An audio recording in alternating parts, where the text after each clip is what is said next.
இன்றைய காலத்தில் பல பெண்கள் வேலைக்கு செய்து குடும்பத்தையும் கவனித்து வருகிறார்கள். இது ஒரு சாதாரண விஷயம் அல்ல. இது மிகப்பெரிய பொறுப்பும் திறமையும் தேவைப்படும் ஒரு வாழ்க்கை முறை. ஒரு பக்கம் வேலை, மற்றொரு பக்கம் குடும்பம், ரெண்டையும் சமமாக நடத்துவது சவாலாக இருக்கலாம். ஆனால் சரியான அணுகுமுறை இருந்தால் இது சாத்தியமற்றது அல்ல. முதலில் நேர மேலாண்மை மிகவும் முக்கியம். ஒரு நாளை திட்டமிட்டு செயல்பட்டால் வேலைக்கும் குடும்பத்திற்கும் தேவையான நேரத்தை ஒதுக்க முடியும். இரண்டாவது, முன்னுரிமை கொடுக்கும் பழக்கம். எது முக்கியம், எதை முதலில் செய்ய வேண்டும் என்பதில் தெளிவு இருந்தால் மன அழுத்தம் குறையும்.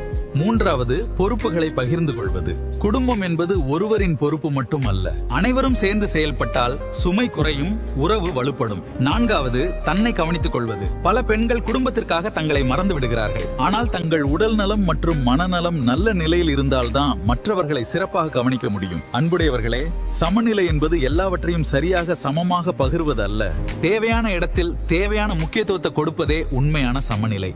சில நேரங்களில் வேலைக்கு முக்கியத்துவம் கொடுக்க வேண்டிய சூழல் வரும். சில நேரங்களில் குடும்பமே முன்னிலையில் இருக்கும். அதை புரிந்து கொண்டு செயல்படுவதுதான் அறிவு.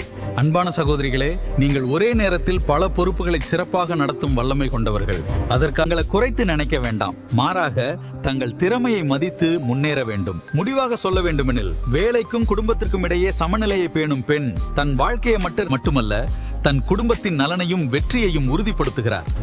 சமநிலையோடு செயல்படும் பெண்கள் திறமைசாலிகள் தான். நாளை சந்திப்போம். தூரத்தில் தொலைத்தவன்.